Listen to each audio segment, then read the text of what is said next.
Hello friends, this is me Priya and welcome to the daily news analysis.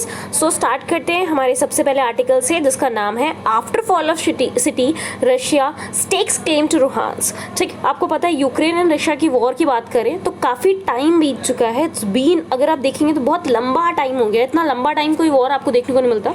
बहुत छोटा सा आपका कंट्री था यूक्रेन। रशिया भी ऑल नो कितना बड़ा एरिया कवर करता है वर्ल्ड मैप पे, एंड उसके बावजूद भी इतने दिन से ये लड़ाई चलती चली जा रही है। ठीक, अब बेसिकली रशिया ने क्या कहा है कि सिटी के फॉल के बाद में ये जो आपका लास्ट यूक्रेनियन स्टॉक होल्ड था ईस्टर्न प्रोविंस में, इसका बेसिक अगर आप देखेंगे तो एक तरीके से उन्होंने इसको क्या कर लिया है, अपना क्लेम बता दिया कि भाई हम इसको क्या कर चुके हैं, कैप्चर कर चुके हैं। ठीक, डोनेट्स की बात करते हैं तो यहाँ पर ऑलरेडी रशिया द्वारा जो बैक किए जा रहे थे सेपारेटिस्ट, वो इसको कंट्रोल करके रहते हैं। नाउ यूक्रेन के जनरल स्टाफ की बात करते हैं। Military reported that it's forces had withdrawn from Lysychansk whatsoever, जो लुहांस्क प्रोविंस में आपको देखने को मिलता है।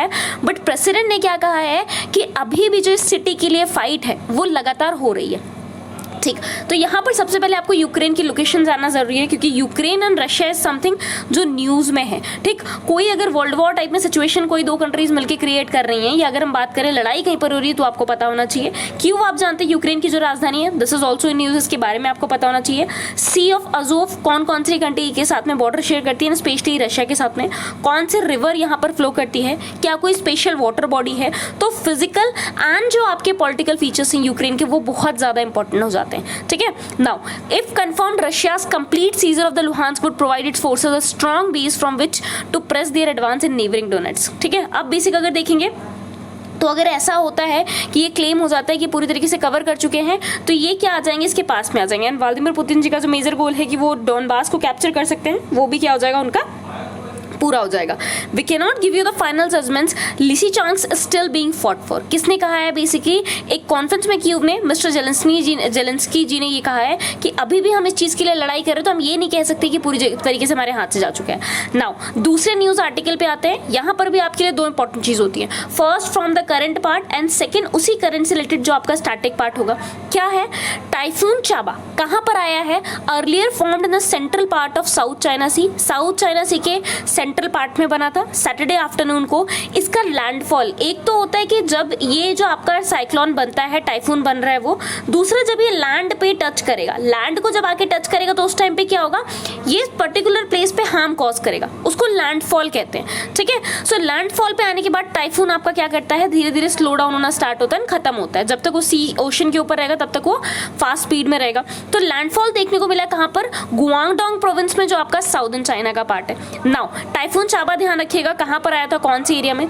दूसरा, meteorological authorities forecast strong winds and heavy downfalls to lash the western part of Pearl River Delta. जो आपका पर्ल रिवर डेल्टा है वहां पर बता दिया गया कि बहुत ही भारी मात्रा पे या बहुत ही भारी बारिश होने के आसार वहां बताए गए। नाउ ट्रॉपिकल स्टॉर्म्स की बात करते हैं। सबसे पहले बनते कैसे हैं, हाई ह्यूमिडिटी की जरूरत होती है, यानी नेचर में अगर आप देखेंगे एटमॉस्फेयर में पानी बहुत ज्यादा चाहिए होगा। ओशन का जो टेम्परेचर होगा 26 डिग्री सेल्सियस से ऊपर होना चाहिए। तो दो मेजर आपके क्या है, पॉइंट्स एंड कंडीशंस हैं जो क्या करेंगे, इसको फॉर्म करेंगे। Water evaporates from the ocean surface and comes into contact with mass of cold air. अब जो ठंडी हवाएं होती हैं वो वाटर ओशन से उठने वाले जो गर्म भाप होती है उसके कांटेक्ट में आता है, एंड ये क्या करता है, बादल बनाता है। A column of low pressure develops at the centre, winds form around the column. आपके लो प्रेशर का जो कॉलम होता है वो सेंटर पे डेवलप हो जाता है, एंड इसके अराउंड अगर आप देखेंगे तो विंड्स एक कॉलम फॉर्म करती हैं। जैसे जैसे आपके सेंट्रल के कॉलम का जो प्रेशर होता है वो कम होता चला जाता है, स्पीड इंक्रीज होती चली जाती है। क्यों, आपके अंदर के प्रेशर में बाहर के प्रेशर में जितना ज्यादा डिफरेंस रहेगा, मूवमेंट ऑफ विंड वेलोसिटी उतनी ज्यादा होती चली जाएगी। ठीक, सो ये आपके ट्रॉपिकल साइक्लोन के बढ़ने का क्या है, बेसिकली बनने का प्रोसेस है। ये आपको पता होना चाहिए। पहला स्टैटिक पार्ट करंट हम कवर कर चुके हैं। सेकंड स्टैटिक क्या होता है, ट्रॉपिकल स्टॉर्म्स को अलग अलग जगह पे अलग अलग नाम से जाना जाता है। ठीक, हरिकेन्स की बात करते हैं तो ये ट्रॉपिकल स्टॉर्म्स होते हैं जो north Atlantic ocean, north east Pacific पे देखने को मिल जाएंगे। साइक्लोन्स क्या होते हैं, south Pacific and Indian ocean में देखने को मिल जाते हैं। टाइफून्स कहाँ फॉर्म होते हैं, नॉर्थ वेस्ट पैसिफिक ओशन पे। ठीक है, so these are the places जहां पर आपको ट्रॉपिकल स्टॉर्म्स मिलते हैं, अलग अलग नाम से जाना जाता है। ठीक है, ऑस्ट्रेलिया में भी आते हैं अगर आते हैं तो इनका नाम क्या है, ट्रॉपिकल स्टॉर्म ना सही कुछ और आता है, उसका नाम क्या है ये मुझे बताइएगा। नाउ पर्सनल अटैक्स ऑन जजेस हार्म रूल ऑफ लॉ, ये किसने कहा है, जेबी पारदीवाला ने। आपको पता है नुपुर शर्मा जी का इशू बहुत ज्यादा चल रहा है, ठीक है, इनका इशू अगर आप देखेंगे तो अब ये बेसिकली एक आपकी बेंच ने क्या कह दिया कि जितनी भी अलग अलग बहुत सारे स्टेट्स पे इनके ऊपर एफआईआर हुई है, ठीक, इन्होंने प्रॉफिट मोहम्मद जी पे क्या किया था, मोहम्मद जी पे जो भी रिमार्क दिया था उसको लेके ये पूरी की पूरी आपकी जितनी भी ये चल रही हैं चीजें, एंड इसी के रिगार्डिंग सुप्रीम कोर्ट ने जो भी जजमेंट लिया, लोगों ने उसको लेके पर्सनल कमेंट करना स्टार्ट कर दिया, पर्सनल अटैक्स करना स्टार्ट कर दिए जजेस पे, ठीक। अब इसी के तहत अगर आप देखेंगे इनके ऊपर जितनी एफआईआर हुई थी सबको क्लब करने के लिए भी कह दिया गया। नाउ आपके जस्टिस जेबी पारदीवाला ने क्या कहा है कि जो सोशल मीडिया है वो पर्सनलाइज्ड ओपिनियन को रख रहा है, ठीक, बट ये क्या कर रहा है, कहीं ना कहीं कंस्ट्रक्टिव क्रिटिकल अप्रेजल कर रहा है जजमेंट का। हम जो भी जजमेंट दे रहे हैं उसका कंस्ट्रक्टिव क्रिटिकल क्या कर रहा है, अप्रेजल कर रहा है, नहीं कर रहा है, बल्कि ये पर्सनलाइज्ड ओपिनियन बता रहा है। तो इससे क्या हो रहा है, आप किसी को क्रिटिसाइज कर रहे एक तरीके से, तो जो जस्टिस देने की क्षमता होती है, जो जुडिशियल इंस्टीट्यूशन है किसी कंट्री का, वो हार्म हो रहा है। ये किसने कहा है, जस्टिस जेबी पारदीवाला जी ने, ठीक है। तो सुप्रीम कोर्ट का ये ध्यान रखिएगा। Now tribal women in MP set ablaze over land dispute, किस चीज पे पहले आप इनको जला दिया गया, ये देखिए लैंड डिस्प्यूट के ऊपर है ना, इतनी छोटी सी चीज के ऊपर एक ट्राइबल वुमेन को जला दिया गया। 38 ईयर की है बेसिकली, 2 वुमेन की बात करते हैं और कुछ ग्रुप ऑफ पीपल में एक मतलब किसी एनक्रोचमेंट हो रहा था इनकी फैमिली लैंड पे, उसको रोकने के चलते अगर आप देखेंगे तो इनको क्या कर दिया गया है, होल्ड ऑन, ओके उस अगर आप देखते हैं पर्टिकुलर मैटर पे, गुना एरिया जो मध्य प्रदेश का, उस चीज को लेके इनको जला दिया गया, ठीक, काफी हालत गंभीर है और अभी भी ये क्या है, बहुत क्रिटिकल कंडीशन में। राम प्यारी बाई की बात करते हैं, ये सहरिया ट्राइब को बिलोंग करती हैं, वेरी वेरी इंपॉर्टेंट पार्ट, कौन से ट्राइब को बिलोंग करेंगी, सहरिया ट्राइब। ये एक पीवीटीजी है, that is particularly vulnerable tribal group, कुछ ऐसे ट्राइबल ग्रुप जिनका नंबर बहुत कम है, डिग्रेड होता चला जा रहा है, अगर इनको प्रिजर्व नहीं किया गया तो पूरी तरीके से इनका नंबर खत्म हो जाएगा। तो ये पीवीटीजी को बिलोंग करते हैं। पिछले साल अगर आपको याद हो तो अंडमान निकोबार के कुछ पीवीटीजीज न्यूज में थे, कोविड की वजह से कमेंट सेक्शन में मुझे कमेंट करके बताइए क्या क्या नाम था, क्योंकि that can be asked in the examination, ठीक। उनकी फैमिली ये क्लेम करती है कि उन्होंने पहले भी उनको धमकियां मिली थी एंड पुलिस से उन्होंने कहा था कि हमको प्रोटेक्शन प्रोवाइड कर दी जाए, बट ऐसा कुछ भी नहीं किया गया। नाउ जो आपके एसपी हैं, सुपरिटेंडेंट ऑफ पुलिस गुना के पंकज श्रीवास्तव जी, उन्होंने प्रेस पर्सन को कहा है कि एफआईआर रजिस्टर कर दी गई है। 3 में से जो 2 एक्यूज्ड हैं उनको ऑलरेडी कस्टडी में ले गया गया है, बट अक्यूज क्या कर रहे हैं, इस तरीके से लगाए गए इलिगेशन को नकार रहे हैं कि भाई हमने ऐसा नहीं किया, ये जो औरत ये गलत बोल रही है। इंसिडेंट की बात करते हैं, ये बेसिकली स्पॉटलाइट में लेके आया है किस इशू को, vulnerability of tribals who comprises 22% of states population. हमारे लिए इंपॉर्टेंट क्या होता है, कौन सा ऐसा स्टेट है जहां पर आपको SC ST की परसेंटेज सबसे ज्यादा देखने को मिलती है, सेपरेट SC की, सेपरेट ST की, ठीक। दूसरा कहां पर सबसे ज्यादा देखने को मिलती है, कौन कौन सी ट्राइब्स कहां पर पाई जाती हैं, पीवीटीजीज कहां पर पाए जाते हैं, क्या क्या अलग अलग नाम होते हैं। जैसे सहरिया आपने देख लिया, MP में मिल रहा है, दूसरे जवारी अगर आप देखेंगे तो अंडमान निकोबार में मिल जाएंगे, ठीक। तो यहाँ पर ये प्रीलिम्स का इशू आता है। NCRB की बात करते हैं, नेशनल क्राइम रिकॉर्ड ब्यूरो की, ये भी आपके लिए प्रीलिम्स का पार्ट आएगा। नाउ मेंस में आपसे पूछ सकता है कि ये जो वल्नरेबल ग्रुप्स हैं ये क्यों इतना ज्यादा वल्नरेबल हो रहे हैं, ठीक है। अभी NCRB का, नेशनल क्राइम रिकॉर्ड्स ब्यूरो का एक क्या आया है, स्टैटिस्टिक्स आया है, उसमें बताया गया है जो ST के मेंबर्स होते हैं MP पे, उनके खिलाफ जो एट्रोसिटीज है, उनके खिलाफ जो अगर आप देखेंगे दमन जो हो रहा है, ठीक है, उनके ऊपर जो एट्रोसिटीज मीन्स जो उनके ऊपर गलत तरीके से एक है ना अत्याचार उन पे जो किए जा रहे हैं वो बढ़ते चले जा रहे हैं। NCRB डेटा की बात करते हैं, 2020 में 2401 केसेस रजिस्टर्ड किए गए हैं, 2019 में 1922 थे एंड उसके पहले 1868, तो लगातार कंटिन्यूअस इंक्रीज आपको देखने को मिल रहा है, ठीक। नाउ इसीलिए आपके लिए पार्ट बहुत ज्यादा इंपॉर्टेंट हो जाता है, ठीक है, इसके प्रीलिम्स एंड मेंस दोनों factor. Now coming to the next part, villagers help arrest 2 militants in Reasi. अब अगर बात करते हैं जम्मू कश्मीर, तो वहां पर पुलिस ने क्या कहा है कि संडे को 2 लश्कर तैयबा मैन जिसमें एक कमांडर थे तालिब हुसैन, उन लोगों को लोकल पीपल की हेल्प से पकड़ लिया गया है रियासी डिस्ट्रिक्ट में। वेरी इंपॉर्टेंट पार्ट, जो LG है मनोज सिन्हा, उन्होंने गांव वालों के लिए 5 लाख की रिवॉर्ड मनी भी रखी है, ठीक। मुझे यहाँ पर क्या इंपॉर्टेंट हो जाता है, सबसे पहले जम्मू कश्मीर का स्टेटस, पहले क्या था अब क्या हो चुका है, फर्स्ट थिंग। दूसरा यहाँ पर LG नियुक्त किए जा चुके हैं, कौन कौन LG बन चुका है वो आप देख लीजिए। पुलिस पर्सन ने बेसिकली यहाँ पर बताया जो भी आपकी लश्कर तैयबा के मिलिटेंट्स हैं, हुसैन जम्मू के राजौरी से थे एंड फैजल अहमद दर वो कहाँ से थे, साउथ कश्मीर के पुलवामा पार्ट से, पुलवामा अटैक रिमेंबर। नाउ ये बेसिकली जो भी आपके विलेजर्स हैं तुकसौन धौक के, वहाँ के द्वारा उनके हेल्प के द्वारा उनके करेज के द्वारा इनको पकड़ लिया गया है।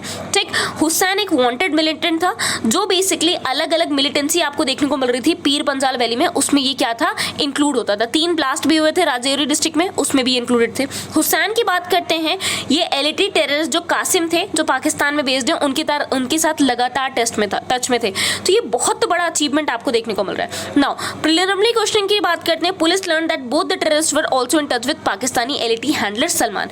और जब वहां इंक्वायरी की गई, ठीक है, उनसे प्रिलिमिनरी क्या कहते हैं ना, जो उनसे क्रॉस क्वेश्चनिंग की गई होगी, उसमें ये भी देखा गया है कि पाकिस्तान के एलिटी हैंडलर सलमान उनके भी टच में थे। ठीक है, सो दिस इज रिगार्डिंग जिसके बारे में। And social media in charge BJP minority Morcha Jammu province की बात करते हैं, इमीडिएट इफेक्ट से क्या कर दिया गया है, ये नया आईटी सोशल मीडिया इंचार्ज बना दिया गया है। किसको, आपके मिस्टर तालिब हुसैन शाह, द्रज कोतरंका, बुधान डिस्ट्रिक्ट राजौरी के। ठीक है, सो this is regarding the same thing. Jammu Kashmir के बारे में, रियासी कहाँ पर पड़ रहा है, उन सब के बारे में देख लीजिएगा, क्योंकि यूपीएससी कुछ भी पूछ सकता है ना, कुछ भी नहीं पूछ सकता है, न्यूज में है तो उसकी लोकेशन भी पता लगाई जा सकती है। Now coming to the next part, strains on India Russia defence corporation. क्यों हो रहा है स्ट्रेन, क्यों आपको देखने को मिल रहा है? अब क्योंकि आपकी यूक्रेन और रशिया की फाइट लगातार 4 महीनों से बिना किसी रुके हुए, बिना किसी एंड के चलती चली जा रही है। तो ऐसा माना जा रहा है कि इंडिया और रशिया के बीच में, आपको पता है डिफेंस डील बहुत देखने को मिलती है, S-400, अगर मैं याद दिलाने के लिए आपको दिला दूं तो ये चीजें इंडिया क्या करता है, रशिया से ले रहा है। अब ऐसा ना हो कहीं कि इस बेसिक नॉर्मल सी चीज है, रशिया अगर वॉर में लगा हुआ है यूक्रेन के साथ में, तो रशिया की अगर डिफेंस मैन्युफैक्चरर्स अगर कुछ बनाएंगे तो सबसे पहले वो रशिया की सप्लाई को पूरा करेंगे। भाई तुम लड़ाई कर रहे हो, तुम्हारी सारे एम्यूनिशंस खत्म हो रहे हैं, तो फर्स्ट वो अपनी कंट्री को डिलीवर करेंगे। तो इससे इंडिया ने जो एग्रीमेंट्स किए हैं, इंडिया को जो डिलीवरीज होने वाली है वो टाइम पे हो पाएंगे, नहीं हो पाएंगे, इस पे बहुत बड़ा सवाल खड़ा हो गया ना, बहुत बड़ा क्वेश्चन खड़ा हो गया। Now let's see current status of India Russia defence corporation क्या है। When the war began, the Indian armed forces have stocks of spares and supplies for 8 to 10 months and the expectation was that the war would end quickly. जब लड़ाई चालू हुई तो Indian arm forces के पास में बहुत सारा स्टॉक था कि लगभग 8 से 10 महीने बिना किसी दिक्कत के हम चल लेंगे। ठीक है, और ये भी माना जा रहा था लड़ाई जल्दी खत्म हो जाएगी, बट क्योंकि अभी भी कुछ एंडिंग होते हुए नजर नहीं आ रही है और लड़ाई चलती चली जा रही है, तो हम काफ़ी ज़्यादा परेशान हैं कि ये चीज़ें फुलफिल हो पाएंगी या नहीं।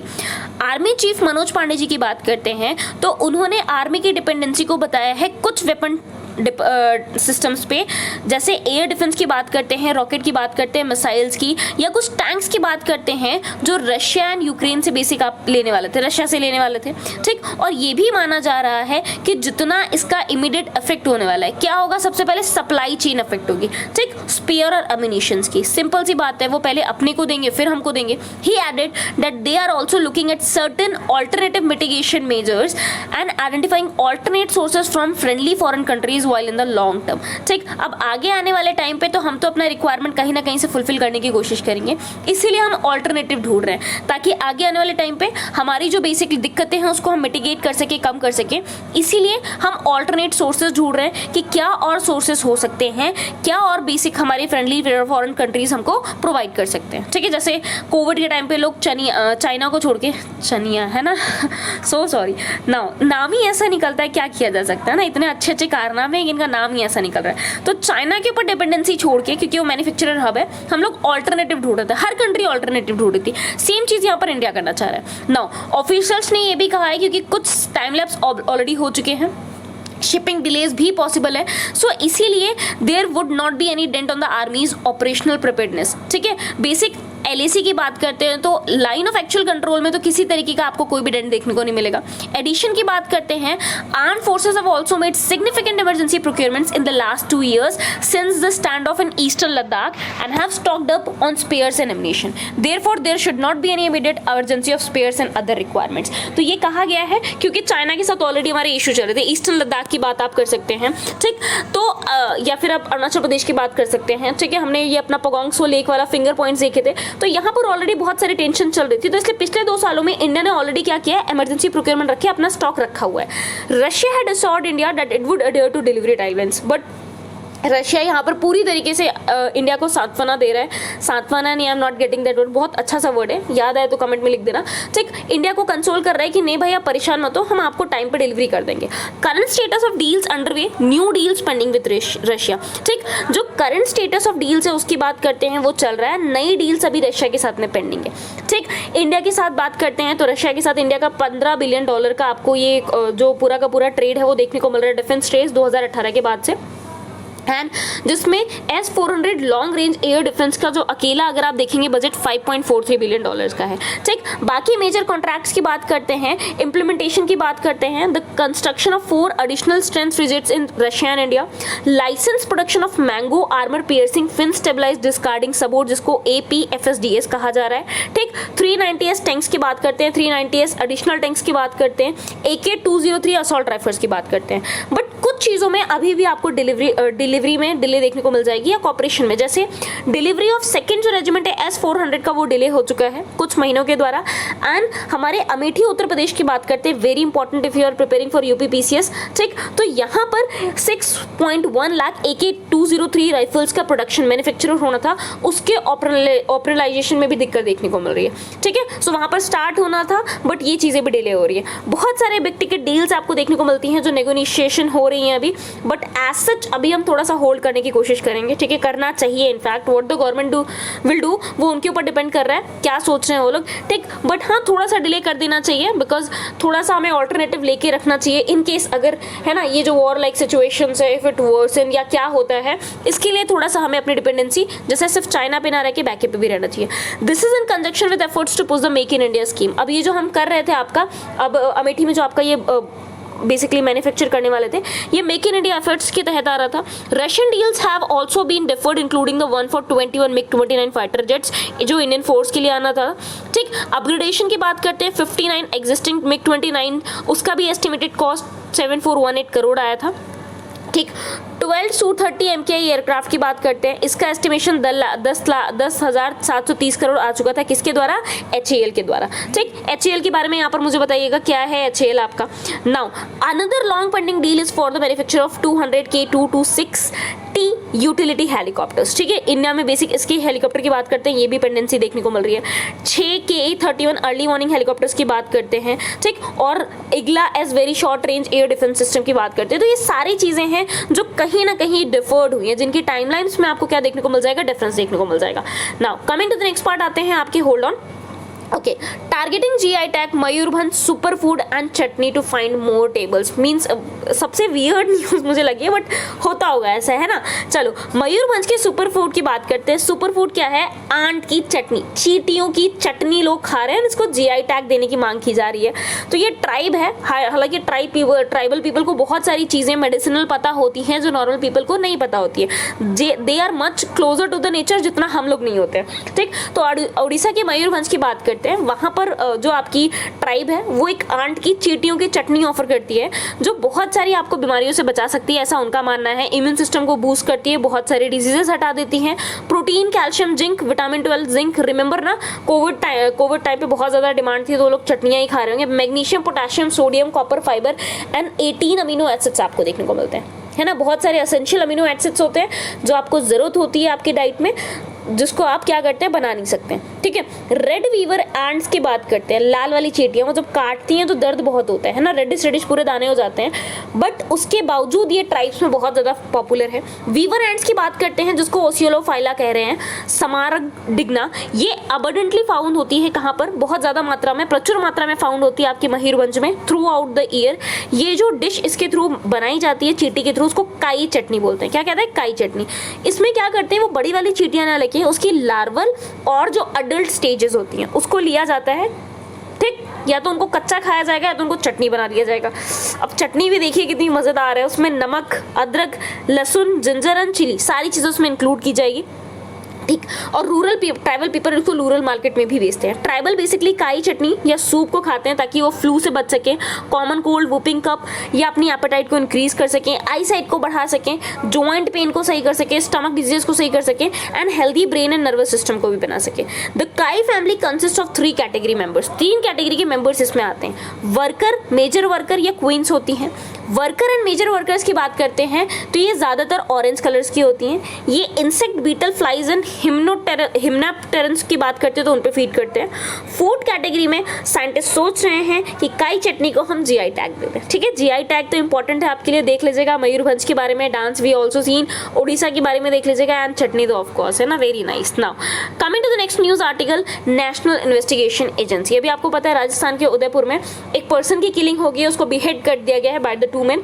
अब उसकी जो अगर आप देखेंगे इन्वेस्टिगेशन किसके हाथ में दी गई है, national Investigation agency. Very important, ये जो एजेंसी है इसको एस्टैब्लिश किया गया था एनआईए एक्ट 2001 के तहत। सेंट्रल एजेंसी है जिसको इन्वेस्टिगेशन एंड प्रोसिक्यूटिंग क्राइम्स के लिए बेसिकली जिम्मेदारी दी गई है।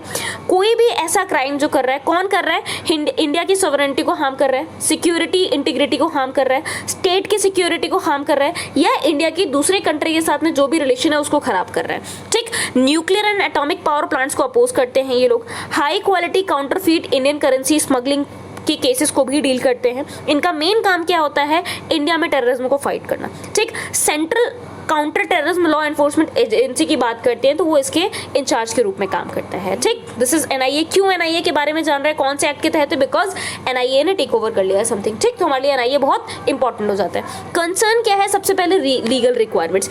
इंडियन जुडिशियल सिस्टम्स की बात करते हैं। No provision allows a domain expert to be formal member of the evidence gathering team. कोई भी डोमेन जो एक्सपर्ट होता है वो अलाउ नहीं किया जाता कि फॉर्मल मेंबर बन जाए इस एविडेंस गैदरिंग टीम का। इस जो प्रोविजन है इसके एब्सेंस में जो प्रोसिक्यूशन रिस्क होता है being charge with evidence tampering if any agencies using a domain expert. क्या होता है कि ऐसा माना जाता है कि आपके जो वहाँ पर प्रूफ होंगे, जो भी एविडेंस होगा उसको टैम्पर कर दिया जाएगा, है ना, उसको मिटा दिया जाएगा, चेंजेस कर दिया जाएगा। क्यों, as a CPC only allows the police to gather evidence, क्योंकि सिर्फ पुलिस ही के पास ये पार्ट होता है कि वो क्या कर सकता है, एविडेंस गेन कर सकता है। ठीक, now inductment of experts. Domain expertise was also required for efficient use of instruments used to investigate such crimes. अब ऐसा भी माना जा रहा है कि इस तरीके के क्राइम को इन्वेस्टिगेट करने के लिए हमें डोमेन एक्सपर्ट्स चाहिए होंगे। इन्वेस्टिगेटिव एजेंसीज की बात करते हैं, often made suggestions for inducting specialist and providing necessary staff training during the UPA era. आपकी एजेंसीज बार बार सजेशन प्रोवाइड करती हैं कि हमें स्पेशलिस्ट प्रोवाइड किया जाए, एंड स्टाफ ट्रेनिंग भी नेसेसरी होती है इस पर्टिकुलर टाइम पे। क्रॉस बॉर्डर इन्वेस्टिगेशन की बात करते हैं। Problems involving many countries demand more skilled and effective teams. अगर आप बेसिकली क्या करना चाहते हैं, ज़्यादा कंट्रीज के इन्वॉल्वमेंट की किसी मैटर को सॉल्व करना चाहते हैं तो आपको ज़्यादा स्किल्ड मेंबर्स चाहिए होंगे।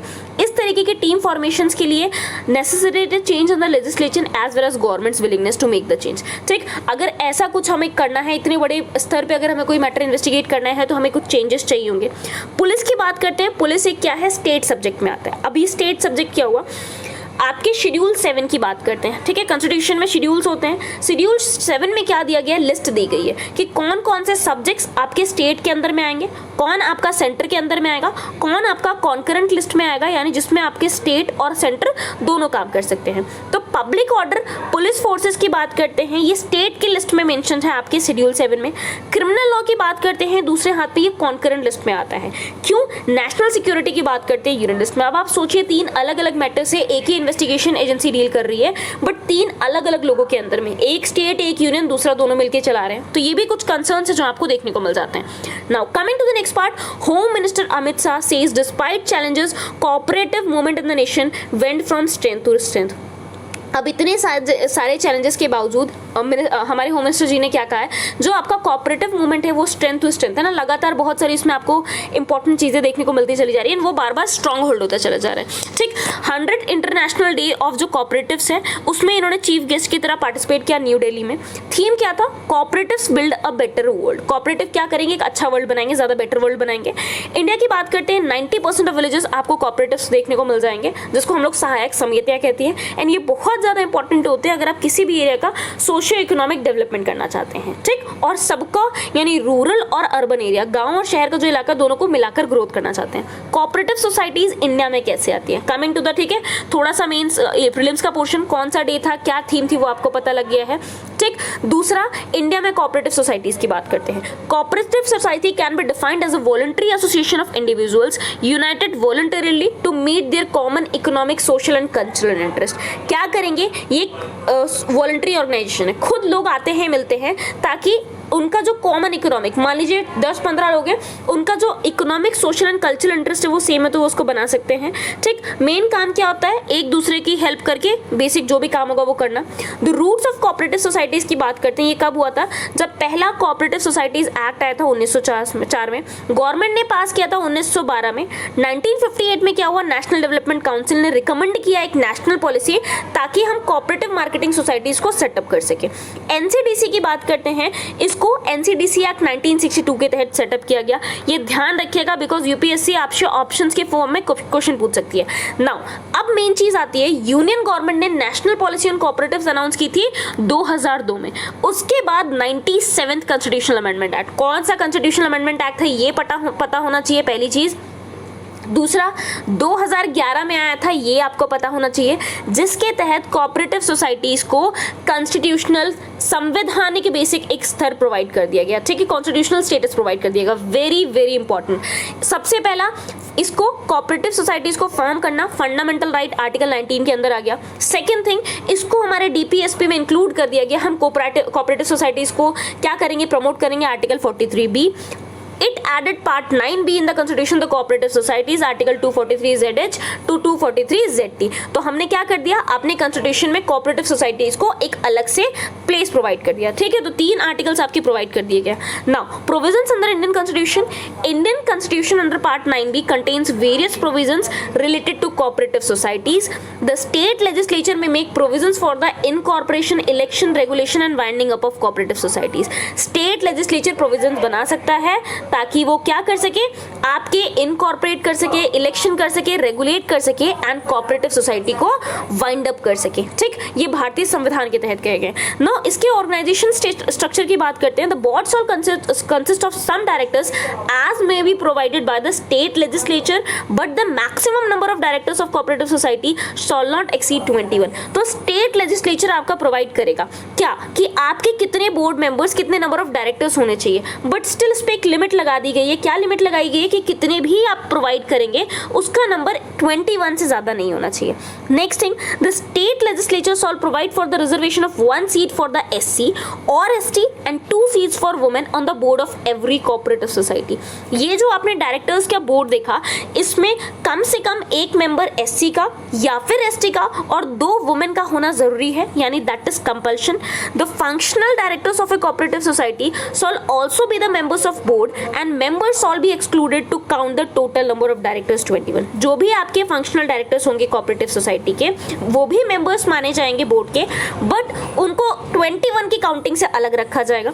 The term of office of elected members जो बोर्ड के होंगे और जो ऑफिस वेयरर्स होंगे वो 5 साल का होगा। यानी मान लीजिए 21 में आप इंडक्ट हुए हैं तो आज से लेके 5 साल तक आपका पूरा का पूरा कार्यकाल रहने वाला है। तो this is regarding cooperative societies के बारे में। प्रीलिम्स के लिए, मेंस के लिए बहुत ज्यादा पॉइंट हो गया, मेरा सर दर्द हो गया थोड़ा सा, है ना, तो इसको एक बार देख लीजिएगा। नाउ सिग्निफिकेंस की बात करते हैं। ये थोड़ा सा आपके लिए एक माइंड मैप है कि किस तरीके से आप मेंस आंसर राइटिंग शो कर सकते हैं।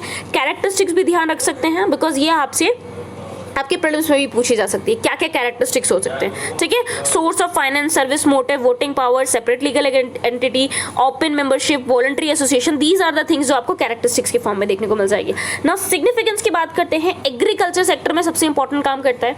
आपने आनंद या बेसिक आपने मिल्क बहुत सारी फैक्ट्रीज के नाम सुना होगा। वो होता क्या है, बहुत सारे जो मिल्क फार्मर्स होते हैं एक साथ आते हैं, ठीक, डेयरी फार्मर्स, उसके बाद वो कोऑपरेटिव फार्म फॉर्म करेंगे। कैसे, वो एक मान लीजिए 10-10 लीटर सबके पास दूध था, वो उसको किसी कंपनी में कन्वर्ट नहीं कर सकते थे। आपके 10 फार्मर्स मिल गए, उनके पास 100 लीटर्स 200 लीटर्स ऑफ मिल्क हो गया। अब वो क्या कर सकते हैं, उसकी पैकेजिंग करा के एक कंपनी फॉर्म करते, कोऑपरेटिव सोसाइटी फॉर्म करके उसको अच्छे दाम पे बेच सकते हैं। ठीक, so this is the important. Consumer societies meet their consumption requirements as concessional rates. ये जो आपकी सोसाइटीज होती है अपने कंजम्पशन रिक्वायरमेंट को कंसेशनल रेट्स में बेसिकली फुलफिल कर सकती हैं। मार्केटिंग सोसाइटीज की बात करते हैं, ये फार्मर को हेल्प करता है कि उनको अच्छे दाम मिल सके। कोऑपरेटिव प्रोसेसिंग यूनिट्स की बात करते हैं, ये रॉ प्रोडक्ट्स को वैल्यू एडिशन पे देते हैं। आप खुला दूध बेच रहे हैं, आप पैकेट का दूध बेच रहे हैं ना, कंट्री डिलाइट मिल्क, तो कंट्री डिलाइट मिल्क का दाम क्या बन जाएगा, नॉर्मल मिल्क आपको 40 रुपए लीटर मिल गया, कंट्री डिलाइट पहुंच जाएगा 70 रुपए लीटर, है ना। आपको एक किट दे रहे हैं चेक करने के लिए, तो दे विल चार्ज मोर। तो this is the value addition. They also help in building up storage, warehouse, cold storage, rural road और irrigation, electricity, transport, education and health. ये सारी चीजें आपका कोऑपरेटिव सोसाइटी फॉर्म करेगा। ज्यादा लोग साथ में काम करेंगे, प्रॉफिट ज्यादा होगा, शेयर ज्यादा होगा, तो आप अपनी फैसिलिटीज को भी बढ़ाएंगे. They play the role of balancing factor between the public and private and also supplement the work of the government and it agencies. ठीक, अपने पब्लिक एंड प्राइवेट सेक्टर्स के बीच में बैलेंस करते हैं एंड गवर्नमेंट को भी क्या करते हैं, उनके काम में सप्लीमेंट करते हैं. बहुत सारी कोऑपरेटिव सोसाइटी की बात करते हैं, they have promoted the rural development, जैसे एनसीडीसी की बात करते हैं, नेफेड की बात करते हैं, अमूल की बात करते हैं, या कोऑपरेटिव रूरल डेवलपमेंट की. Now they play an important role in poverty reduction, promoting women empowerment, improving literacy rate and skill development. तो ये सारी चीजें सिग्निफिकेंस आपको देखने को मिल रहा है. कंसर्न्स हमने देख लिए, हमने आपके सिग्निफिकेंस, एक पूरा का पूरा मेंस आंसर एंड प्रीलिम्स के कम से कम 4 क्वेश्चन आपके तैयार हो चुके हैं. Now coming to the next part, concerns देखते हैं कि इनके पास इनके जो रिसोर्सेज होते हैं बहुत लिमिटेड होते हैं. काफ़ी टाइम पे जो इनका ऑर्गेनाइजेशन होता है ये ज़्यादातर आपस में नहीं आते हैं, कंसेंसस नहीं आते, तो उसमें गवर्नमेंट या लोकल एडमिनिस्ट्रेशन इन्वॉल्व होता है. ठीक, लोन्स की बात करते हैं तो सिर्फ एग्रीकल्चर ऑपरेशंस के लिए दिया जाता है, ज़्यादातर फार्मर्स को मनी लेंडर्स के पास जाना पड़ता है. कॉपरेशन कम देखने को मिलता है. क्यों? क्योंकि जो पीपल होते हैं वो बहुत ही कम समझ पाते हैं कि कॉपरेशन का क्या हेल्प होता है, किस तरीके से वो उनको हेल्प कर सकता है.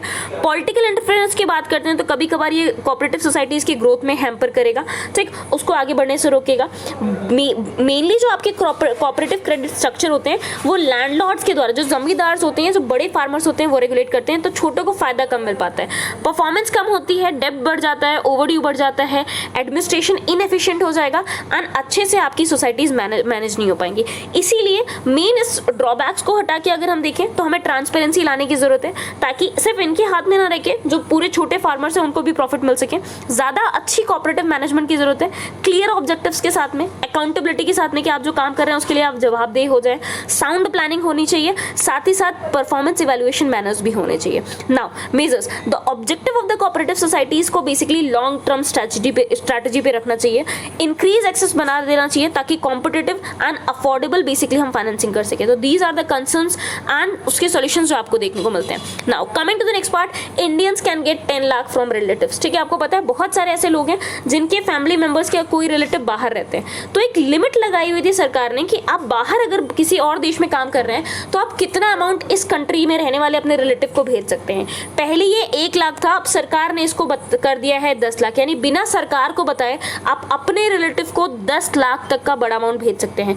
Union minister of home affairs की बात करते हैं तो इन्होंने FCRA एक्ट को रिलैक्स किया है, इसमें अमेंडमेंट किया है ताकि इस 1 लाख की लिमिट को बढ़ा के आप 10 लाख कर सकें. In case the amount limit exceeds, individuals 3 महीने का टाइम, पहले 30 दिन का टाइम होता था कि मान लीजिए आपने 1 लाख से ज़्यादा पैसे ट्रांसफर कर दिए हैं तो आप 1 महीने के अंदर सरकार को बता सकते हैं. अब पहली चीज तो 10 लाख कर दिया गया है, दूसरा 3 महीने का टाइम कर दिया गया है कि आप 3 महीने के अंदर ये चीज इन्फॉर्म कर सकते हैं. ये आपको ज्यादा टाइम प्रोवाइड करेगा कि आप ऑर्गेनाइजेशंस को अपने बारे में बता सकते हैं. ठीक, अपने बैंक अकाउंट की ओपनिंग के बारे में बता सकते हैं, यूटिलाइजेशन के फंड के बारे में बता सकते हैं. ठीक, the provision to declare foreign contributions by organization individual at every quarter on its official website has been removed.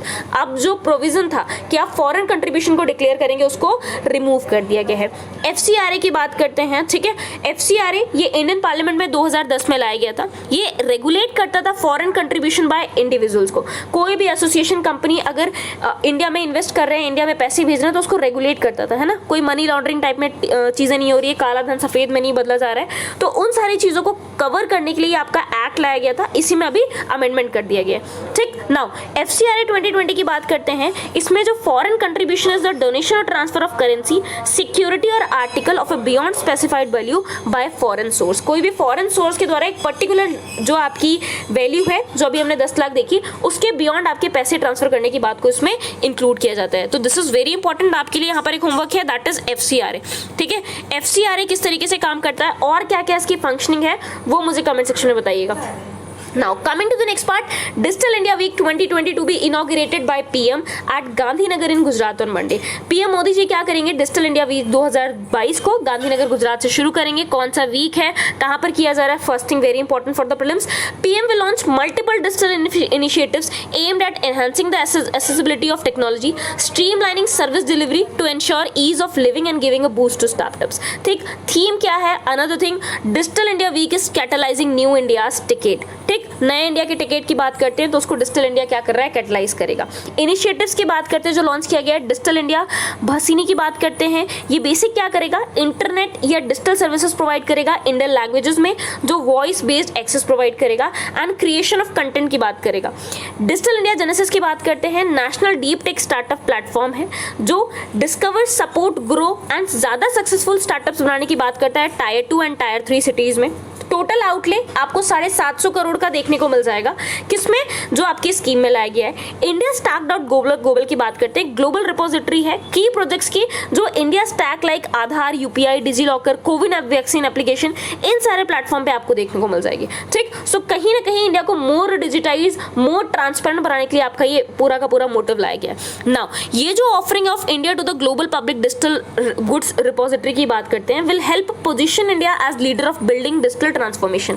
ठीक, ज्यादा से ज्यादा अब आप देखते होंगे, पहले लोग ज्यादा क्या करते थे, कैश पेमेंट्स करते थे। नाउ डिजिटल पेमेंट अगर इतना प्रमोट हो रहा है तो उसमें इंडिया क्या करने वाला, on the world platform digital transformation को शो करेगा। It will provide to be of immense help to other countries which are looking for such technology. ये बाकी कंट्रीज के लिए जो कहीं ना कहीं इस चीज को अचीव करना चाह रही हैं, एक एग्जाम्पल सेट करेगा एंड हेल्प प्रोवाइड करेगा। माई स्कीम की बात करते हैं, ये एक सर्विस डिस्कवरी प्लेटफॉर्म है जो फैसिलिटेट करेगा गवर्नमेंट स्कीम्स के एक्सेस के लिए। मेन काम क्या होगा, वन स्टॉप सर्च आपको मिल जाएगा, डिस्कवरी पोर्टल जहां पर यूजर्स क्या कर सकते हैं, स्कीम्स को फाइंड आउट कर सकते हैं। Meri Pehchan, national single sign on for one citizen login की बात करते हैं, यहां पर यूजर ऑथेंटिकेशन सर्विस मिल जाएगा सिंगल सेट ऑफ क्रेडेंशियल्स के लिए, जो मल्टीपल ऑनलाइन एप्लीकेशन या सर्विस आपको एक ही जगह पर प्रोवाइड करेगा। चिप्स टू स्टार्टअप प्रोग्राम की बात करते हैं, PM will also announce the first cohort of 30 institutions जो इस चिप्स के तहत क्या किया जाएंगे, स्टार्टअप प्रोग्राम्स के तहत सपोर्ट किए जाएंगे। The C2S program aims to train specialized manpower in the area of design of semiconductor chips at bachelor's, master's and research level। ठीक है, तो जो आपके सेमीकंडक्टर चिप्स होते हैं उसमें आपके मैन पावर को स्पेशलाइज किया जाएगा कि आप इसको किस तरीके से डिजाइन कर सकते हैं। तो ये जितने भी इंपॉर्टेंट आर्टिकल्स थे उसको हम कवर कर चुके हैं from the prelims and mains both perspective. मिलते हैं नेक्स्ट आपके न्यूज एनालिसिस में। Till then take care, bye bye.